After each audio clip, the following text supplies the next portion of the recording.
नमस्कार दोस्तों, Agarwal for you channel के लिए मैं नरेश कुमार अग्रवाल आप सभी का हार्दिक अभिनंदन करता हूं। यदि आप किसी भी प्रकार के कॉम्पिटिटिव या एकेडमिक कोर्स की तैयारी कर रहे हैं तो आज ही हमारे चैनल को सब्सक्राइब कीजिए और ज्यादा से ज्यादा लोगों को शेयर कीजिए ताकि आपके साथ साथ बाकी लोग भी इस चैनल का लाभ उठा सकें। बिजनेस लॉ के अंतर्गत इंडियन कॉन्ट्रैक्ट एक्ट 1872 का ये दूसरा पार्ट लेकर मैं नरेश कुमार अग्रवाल हाजिर हूँ। आज हम बात करेंगे acceptance. According to section 2B, when the offeree signify his assent to the offerer, the offer is said to be accepted. An offer when accepted become a promise. अर्थात धारा 2B के अनुसार जब वह व्यक्ति जिसके सम्मुख प्रस्ताव रखा गया था प्रस्तावक को उस पर अपनी सहमति प्रदान कर देता है तो यह कहेंगे कि एक प्रस्ताव स्वीकार कर लिया गया, और एक प्रस्ताव जब स्वीकार कर लिया जाता है तो वह वचन बन जाता है। तो इस एक्सेप्टेंस या इस स्वीकृति या इस वचन के से संबंधित कुछ लीगल रूल्स जो हैं उन्हें आज हम पढ़ेंगे। तो सबसे पहली चीज में आती है it must B absolute and unqualified. अब ये एब्सोल्यूट एंड अनक्वालिफाइड का मतलब क्या है? भाई मैंने आपके सामने कोई प्रस्ताव रखा, सपोज करो मैंने आपसे कहा भाई साहब मेरा ये घोड़ा है और ये रेस में दौड़ता है, बहुत अच्छा घोड़ा है, बहुत अच्छी नस्ल का घोड़ा है, आप मेरा ये घोड़ा खरीद लीजिए 50,000 रुपीज में। आपने कहा बिल्कुल सर, घोड़ा तो मुझे बहुत अच्छा लग रहा है और वास्तव में घोड़ा तगड़ा है आपका, मैं तैयार हूं। लेकिन क्या है कि मैं एक हफ्ते बाद मेरे पंडित जी आने वाले हैं, उनसे पूछकर अगर वो मतलब यस कर देंगे तो मैं घोड़ा रख लूंगा, 50,000 तो आप ले जाओ, घोड़ा भी दे जाओ। लेकिन अगर उन्होंने यस कर दिया तो मैं घोड़ा ले लूंगा, अदरवाइज नहीं लूंगा, अदरवाइज आपको वापस लेना पड़ेगा। तो अब ये एक्सेप्टेंस नहीं है। क्यों नहीं है? क्योंकि ये क्वालिफाइड एक्सेप्टेंस है। इसे कहते हैं क्वालिफाइड एक्सेप्टेंस। जब हम अपनी एक्सेप्टेंस में कोई शर्त जोड़ दें, कोई इफ एंड बट जोड़ दें तो उसे कहते हैं अनक्वालिफाइड मतलब क्वालिफाइड एक्सेप्टेंस। तो एक्सेप्टेंस कैसी होनी चाहिए? अनक्वालिफाइड होनी चाहिए, उसमें कोई इफ एंड बट जोड़ा ना गया हो। और एक्सेप्टेंस कैसी होनी चाहिए? एब्सोल्यूट होनी चाहिए। जैसा प्रस्ताव रखा गया है वैसा का वैसा मान लिया गया हो। ये नहीं कि उसका पूरा का पूरा ना मान करके थोड़ा पार्ट के लिए मैं इस बात के लिए तो मैं एग्री करता हूँ और इस बात के लिए मैं एग्री नहीं करता हूँ, तो फिर ये एक्सेप्टेंस नहीं कहलाएगी। एक्सेप्टेंस का मतलब है जैसा प्रपोजल है वैसा का वैसा कंप्लीट प्रपोजल एक बारी में जो है आप एक्सेप्ट करें, तो उसे कहेंगे एक्सेप्टेंस। तो एक्सेप्टेंस कैसी होनी चाहिए? एब्सोल्यूट एंड क्वालिफाइड, शर्त रहित और पूर्ण होनी चाहिए। Next, it must be communicated to the offerer. Offerer को ये कम्युनिकेट हो जानी चाहिए। आपने कोई एक्सेप्टेंस दी और आपने ऑफरर को बताया ही नहीं तो ये एक्सेप्टेंस नहीं मानी जाएगी। एग्जांपल से समझ लेते हैं, एक रेलवे कंपनी थी जिसने कोयला खरीदने के लिए इसको लेटर डाला। मैनेजर साहब ने सोचा कि हाँ भाई ठीक है, ये पर तो अच्छा है, इसको एक्सेप्ट कर लेते हैं, और उन्होंने उस पर एक्सेप्टेड लिख करके उसको अपने ड्रॉर में डाल दिया। लेकिन वो पोस्ट करना भूल गए। अब पोस्ट करना भूल गए तो ऑफर जो आपकी एक्सेप्टेंस थी वो तो कभी कम्युनिकेट हुई नहीं। तो ऐसे में ये क्या है, एग्रीमेंट नहीं बन पाई। आपके लिए कम्युनिकेट कर देना जरूरी है। हालांकि इसमें हम आगे पढ़ेंगे कि वो लेटर वहां पहुंचे ये जरूरी नहीं है, यानी कि आपकी तरफ से वो कम्युनिकेशन तब मान लिया जाता है जब उसको वापस लेना आपके पहुंच से बाहर हो जाए, जब आपके लिए किसी भी तरह से संभव ना हो कि आप उस एक्सेप्टेंस को वापस ला सके। तो जो आपका एक्सेप्टेंस है वो प्रपोजल जिसने लिखा है उसके साथ उसको कम्युनिकेट हो जाना चाहिए, उसको उस मतलब आपकी स्वीकृति का संवहन हो जाना चाहिए। Next, it must be according to prescribed और रीजनेबल मोड। भाई मैंने कहा है आप लिखित में इसकी सूचना मेरे को भेज दीजिए अगर आपको प्रस्ताव मंजूर है तो, और आपने क्या करा, लिखित में नहीं भेजा, आपने टेलीग्राम कर दिया, आपने फैक्स कर दिया। भाई मैं तो फैक्स देखता ही नहीं, मुझे उम्मीद भी नहीं कि फैक्स आएगा। तो आप ये कह के नहीं बच सकते कि मैंने आपको फैक्स कर दिया। मैंने आपसे कहा आप रजिस्टर्ड डाक से भेजेंगे, प्रस्ताव में ये बात स्पष्ट थी कि जो स्वीकृति है वो आपको रजिस्टर्ड डाक से भेजनी है, तो फिर आप और जो स्वीकृति है वो रजिस्टर्ड डाक से भेजने पर ही प्रस्ताव स्वीकृत माना जाएगा। किसी भी अन्य कंडीशन में, किसी भी अन्य तरीके से अगर आप स्वीकृति भेजते हैं तो वो प्रस्ताव स्वीकृति जो है वो वैधानिक नहीं होगी।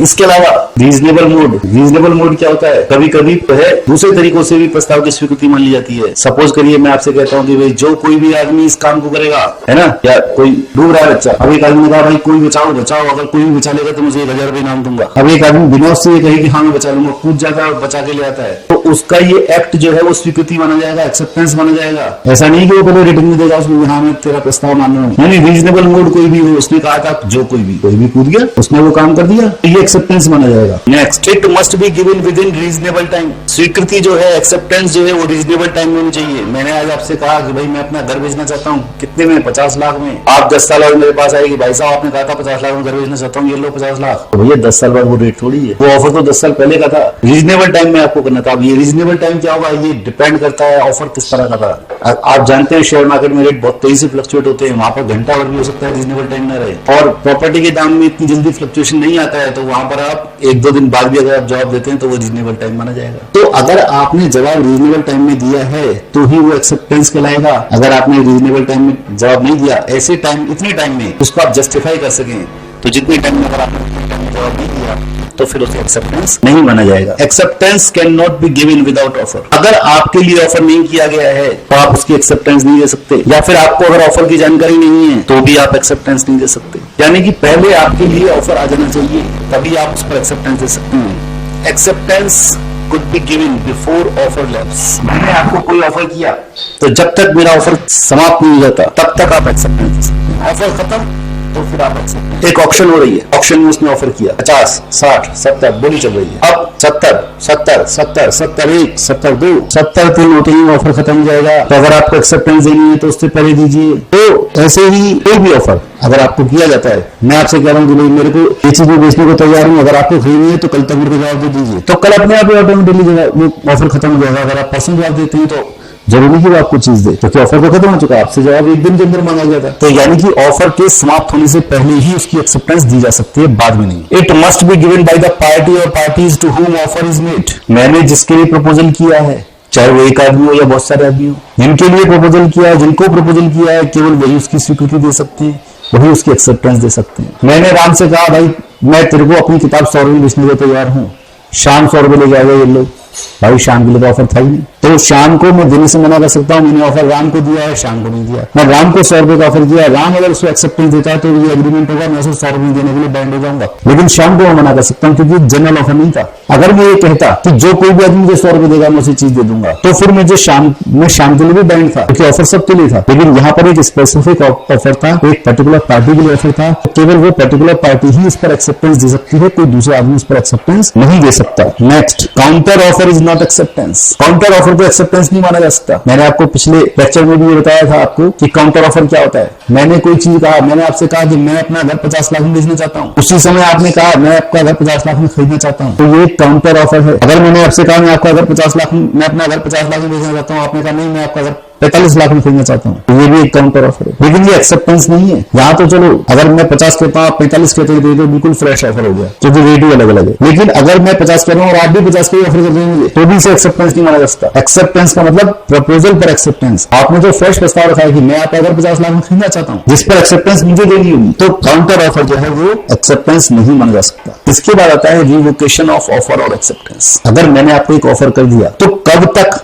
मैं अपने उस ऑफर को खत्म कर सकता हूं, या आपने मुझे अगर एक्सेप्टेंस दे दी और आप चाहते हैं कि नहीं मुझसे गलती हो गई, तो आप कब तक अपनी एक्सेप्टेंस को वापस ले सकते हैं। तो इसके लिए इंडियन कॉन्ट्रैक्ट एक्ट का सेक्शन 5 इस पर लाइट करता है, इसको इस पर एनलाइटिंग करता है। तो according to section 5(1) a proposal may be revoked at any time before the communication of its acceptance is complete as against the proposal but not afterward. मैंने आपके सामने कोई प्रस्ताव रखा और जब तक आपकी सहमति, जब तक आपकी एक्सेप्टेंस मुझ तक नहीं पहुंच जाती, तब तक मैं किसी भी समय अपने प्रस्ताव को समाप्त कर सकता हूं। लेकिन आपके एक्सेप्टेंस पहुंचने के बाद मैं प्रस्ताव को समाप्त नहीं कर सकता। मैंने आपको एक ऑफर किया, भाई आप 50 लाख में मेरा घर खरीदेंगे, आपकी एक्सेप्टेंस अभी तक मुझे नहीं मिली, मैंने कहा ठीक है छोड़ो मैं नहीं बेच रहा। ये वैलिड रिवोकेशन है, क्योंकि आपकी एक्सेप्टेंस मुझे नहीं मिली। आपकी एक्सेप्टेंस मिलने से पहले मैं जब चाहूं अपने ऑफर को रिवोक कर सकता हूं, वापस ले सकता हूं। लेकिन अगर आपने कह दिया मैंने कहा 50 लाख में घर बेचना चाहता हूं, आपने कहा डन, अब मैं अपनी प्रपोजल को वापस नहीं ले सकता, रिवोक नहीं कर सकता, क्योंकि अभी एग्रीमेंट हो चुका। लेकिन अगर आपकी बात करें, अगर आप एक्सेप्टेंस वापस लेना चाहते हैं तो आप एक्सेप्टेंस को तभी वापस ले सकते हैं जब तक कि वो एक्सेप्टेंस मुझ तक ना पहुंची हो।